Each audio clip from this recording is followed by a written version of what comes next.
E agora passamos aqui para um novo destaque.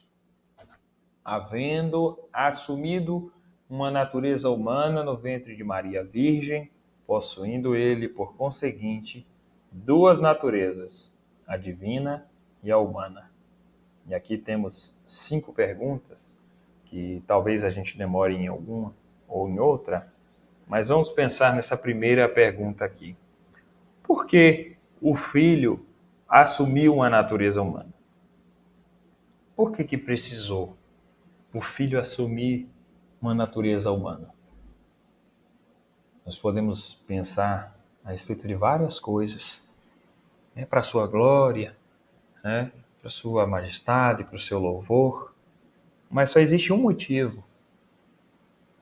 Além desses, né, esses são secundários, vamos falar assim, porque o Filho ele não precisaria se encarnar se não houvesse pecado. A causa principal da encarnação do Filho é o pecado. E ele vem, sim, morrer por nós para que fosse glorificado, remir-nos os nossos pecados e ser glorificado, ser louvado. Hebreus 9:22 diz assim: E quase todas as coisas, segundo a lei, se purificam com sangue, e sem derramamento de sangue não há remissão. Jesus, ele é prefigurado na lei a partir do sacrifício de animais. Só que vemos ali na lei animais sendo sacrificados diariamente, porque as pessoas elas pecavam e achavam que no sacrifício de animais elas teriam a remissão. Então, quem tinha muito pecava bastante, quem tinha pouco pecava menos, mas não deixava de pecar. Mas Jesus Cristo, ele vem para derramar sangue eficazmente. Ele vem derramar sangue de uma vez por todas, um sacrifício eterno, eterno. E nós vamos ver um pouco mais a respeito disso nas próximas perguntas. Desde o início, desde o princípio, como nós vimos lá em Gênesis 3:15, foi prometido que o que pisaria na cabeça da serpente seria um descendente humano. Não ia ser um fantasma, não ia ser um espírito, não ia ser uma aparição simplesmente. Seria carne, carne. Por isso Deus Filho sai da sua glória, da sua majestade, se encarna e morre por nós. Morre por nós. Morre de verdade. Daqui um pouco nós vamos ver sobre as heresias que fazem com essa encarnação e nós vamos fazer a diferenciação do que é heresia e do que é verdade, do que nós cremos, do que a Igreja de Deus nas denominações sérias acreditam, incluindo nós na Congregação Cristã do Brasil. Um outro motivo também é demonstração de amor. Só que a demonstração de amor vem depois do pecado, porque existia um amor antes do pecado. E agora é um amor por causa do pecado, um amor perdoador, um amor de remissão. Jesus, ele se encarna para sangrar por nós, para morrer por nós e nos dar a remissão dos pecados. Nessa encarnação, ele assume 3 ofícios que se aplicam apenas a pecadores. Se aplica apenas a pecadores. Jesus é profeta, ele é sacerdote e ele é rei. Por que ele é profeta? Porque ele ensina os pecadores e os chama à fé e ao arrependimento. Talvez nós podemos pensar que profeta é só aquele que desvenda mistérios, mas não. Profeta é aquele que ensina os pecadores e os chama à fé e ao arrependimento. Talvez nós podemos chamar esse ofício no nosso meio de evangelista, mas todos nós precisamos então ser evangelistas. Todos nós precisamos ser profetas de Deus. Essa referência está em Isaías 61, versículo 1 ao 2, e também em Mateus 9, versículo 13. Por que ele é sacerdote? Porque ele se doa como resgate pelos pecados. Ele já não simplesmente oferece um sacrifício, ele se dá a sacrifício por nós. E isso é gloriosíssimo, porque ele não pega um animal e sacrifica aquele animal. O sacerdote não sentia dor, o sacerdote não sangrava, o sacerdote não padeceu em nenhum dos sacrifícios que fez com os animais. Mas Jesus, ele sofreu, ele sangrou, ele teve dor, ele chorou, ele teve medo, porque é homem, se tornou homem de verdade, se tornou homem não em aparência, ele se tornou homem de fato, verdadeiro homem. Essa referência de que ele se doa como resgate pelos nossos pecados, nós podemos ver em 1 Timóteo 2, verso 6, Isaías 53, verso 10, 1 João capítulo 2, verso 2. E além de se doar como resgate pelos nossos pecados, ele ora pelos transgressores, ele clama pelos transgressores, para que o Senhor possa, para que Deus ele possa converter. Ele ora ao Pai em sua humanidade, ele ora ao Pai para que os pecadores se arrependam. Glória ao nome santo do Senhor. Essa referência nós podemos ver em Isaías 53, 12 e João capítulo 17 em sua integralidade. Ele também é rei. Ele governa o seu povo e defende esse povo contra o diabo, o mundo e a carne, para que os seus não sejam arrebatados de suas mãos. Nós vemos essa referência em João 10, verso 28, em Romanos 8, verso 35, 38 e 39. Numa palavra, por que precisou que Deus Filho se encarnasse? Por que precisou assumir uma natureza humana? Para ser mediador. Para ser mediador. Mas não tinha necessidade de mediação se não tivesse pecado. É ou não é? Não teria mediação. Por que não teria o que mediar? A mediação ela vem por um conflito. E o conflito foi o quê? O pecado. Portanto, a causa principal de Jesus ter se encarnado não foi nenhuma senão o pecado. E vindo se encarnado e morrido pelos nossos pecados e ressuscitado para a nossa justificação, ele é glorificado eternamente como o nosso rei, nosso sacerdote e profeta também de todos nós. Louvado seja Deus. E o que são essas naturezas? Porque nós vemos Jesus, Deus Filho, eterno, coeterno com o Pai, coeterno com o Espírito Santo, vindo para o tempo, assumindo uma natureza humana.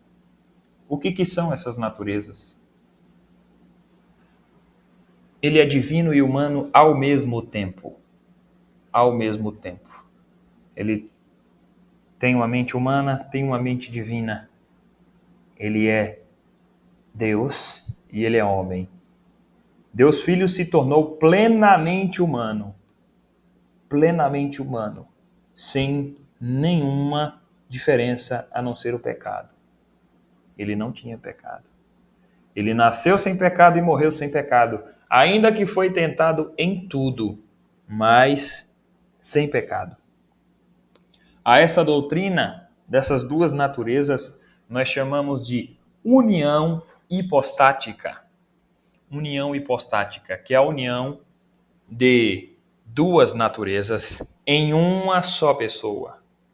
Porque Jesus ele é uma pessoa, mas ele tem duas naturezas. Natureza humana e a natureza divina. Ele não é só um homem e ele não é só Deus. Ele é Deus e ele é homem. Louvado seja Deus. Como que nós conseguimos ver nas Escrituras que ele é plenamente Deus, que ele não deixou de ser Deus em nenhum momento. Nós vemos João falando que ele é o Verbo divino eterno, agente da criação e fonte de toda a vida e luz, conforme está escrito lá em João 1, versículo 1 ao 5, e também no versículo 9.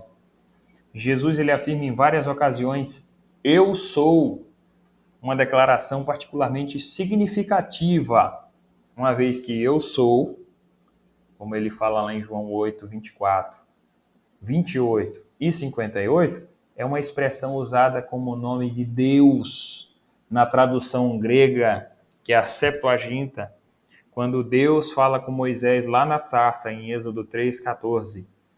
Eu sou, enviou Moisés. Qual que é o teu nome, Senhor? Quando perguntarem qual que é o meu nome, Moisés diga, eu sou, me enviou a voz. Então, eu sou é uma descrição particular de Deus. E Jesus, ele se apropria desse nome como prova de que ele é pleno Deus. Outros exemplos são as 7 declarações de graça de Jesus, como o pão da vida, que dá o alimento espiritual, escrito lá em João 6, 35, verso 48, verso 51 também. Ele se declara a luz do mundo que afasta as trevas, conforme está escrito em João 8, 12 e João 9, 5.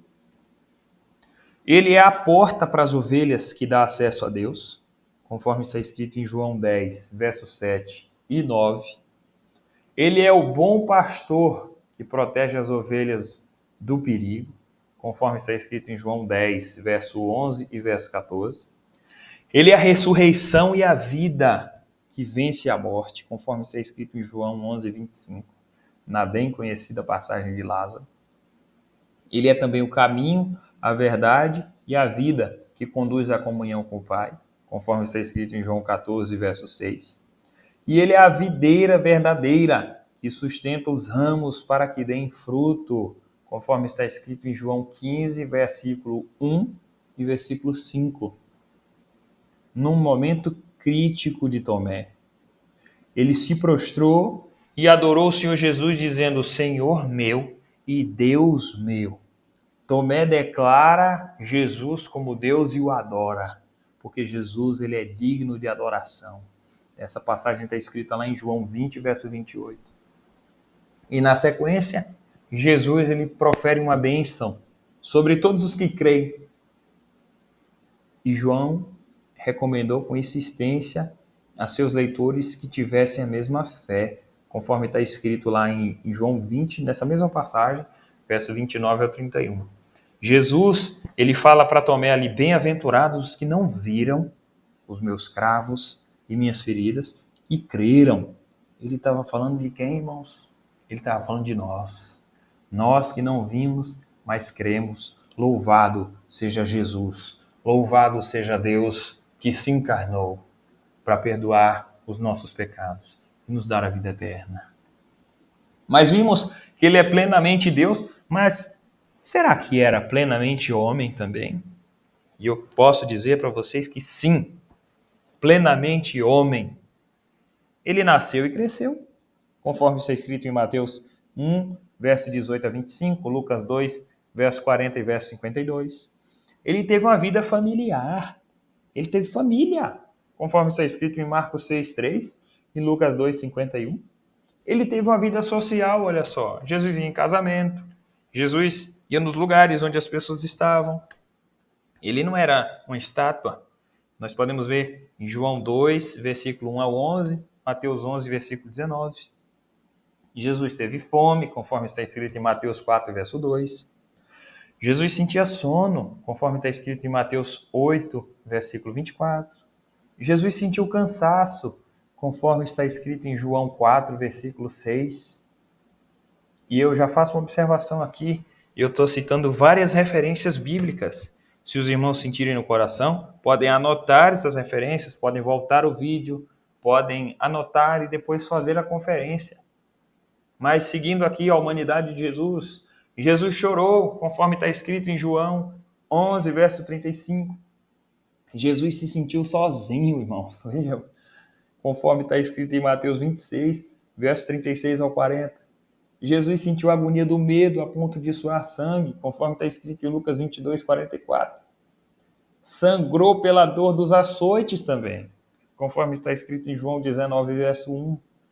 Jesus teve sede, de acordo com João 19, 28. Jesus foi esbofeteado, de acordo com Mateus 26, versos 67 a 68. Jesus morreu, irmãos, conforme está escrito em João 19, verso 30. Foi tentado em tudo, mas sem pecado, conforme está escrito em Hebreus 4, verso 15. E após ressuscitar num corpo humano, Jesus não ressuscitou como espírito. Jesus ressuscitou no corpo que morreu glorificado. Essa é a diferença do corpo. Após o falecimento, quando nós ressuscitarmos, nós ressuscitaremos em nossos corpos glorificados, sem o pecado, sem a agonia da carne, sem a corrupção, mas esse corpo remido das amarras da morte. E quando Jesus ressuscitou nesse corpo humano, ele mostrou suas mãos e pés e ele comeu para provar que não era um espírito, mas que tinha corpo real. Aí alguns vão dizer assim, mas Jesus ele comeu de mentirinha. Jesus ele fingiu que comeu. Aquelas marcas em Jesus foram só para que Tomé pudesse crer. E Deus mente? Deus não mente. Por que Jesus ia fingir que tinha cravos ali nas suas mãos, sendo que ele ressuscitou num corpo glorioso? Um corpo glorioso com as marcas do sofrimento. Alguns podem até dizer assim, quando Jesus subiu, o corpo dele se desfez na atmosfera. Mentira!